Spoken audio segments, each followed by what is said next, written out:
Mana bu tomonini, orqa tomonimizni oling zileni zona qiling. Oling letni kuxna qiling. Oling bir metrda o'rab turib, bir chorva boqqani ham joy qilib qo'ysangiz bo'ladi. O'zi 204 sotixli xonadonimiz, lekin hamma sharoitlariga bor. Kirgilikda 29-maktabning orqasida 204 sotixli 6 ta xonasi bor. 2 qavat qurilgan, gaz, suv, svet, kanalizatsiyalardan muammosi yo'q joydan sizga bitta xonadon topib berdim. Yangi qurilgan kottej. Xo'p, mana bu asosiy eshidan kirishimizga mashina qo'ygani bitta yopiq garaj bor. Remontlari bitgan, gazi, suvi, sveti, kanalizatsiyalari hamma yo'g'i olib kirilgan.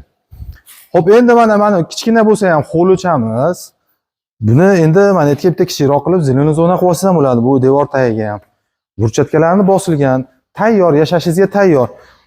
Asosiy eshidan kirishimizga birinchi xonamiz mana bitta mehmonxona qilib olsangizdan bo'ladi, bitta zal. Bo'ylarigacha yopishtirib, remontlarni yaxshi qilib qo'yib qo'yishgan. Mana plastik eshik romlarigacha qo'yilgan. Xo'p, bundan kelishimizga yana bitta xonasi mana radiatorlarigacha qo'yilgan. Buni ham bo'ylari yopishtirib tayyor holatda. Shunday kelib, o'zingizni fokusingizga qarab bitta rekonstruksiya qilib yashashni boshlaysiz. Mana bunisi sanuzel. Sanuzelini bitqizib tayyor qilib beramiz deyilyapti. Undan keyingisi mana oshxona. Oshxonani kuxunli mebellarigacha qo'yib beramiz deyilyapti. Mana duh konturlarigacha bor. Isitish tizimlari hamma yo'g'i o'ylangan. Xo'p, mana bu kichkina bo'lsa ham hovli qismimiz, bu orqa tomonda mana tandir o'choqqa ham endi o'zingizga qulaylik qilib qo'ysangiz bo'ladi.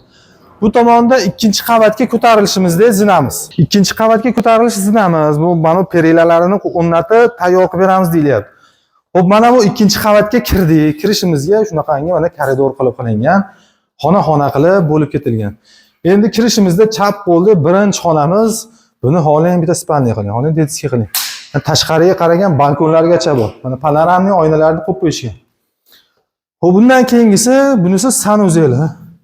Sanuzelini ham bitqizib ishlashga tayyor qilib beramiz deyilyapti. Bundan keyingisi mana bitta xona, buni holing detskiy qiling. Bundan kelishimizga bunisi yana bitta xona. Bunisi mana kattaroq xona ekan mana. Buni endi o'zingiz uchun bitta spalniya qilib olasiz. Bunisi kattaroq xona ekan.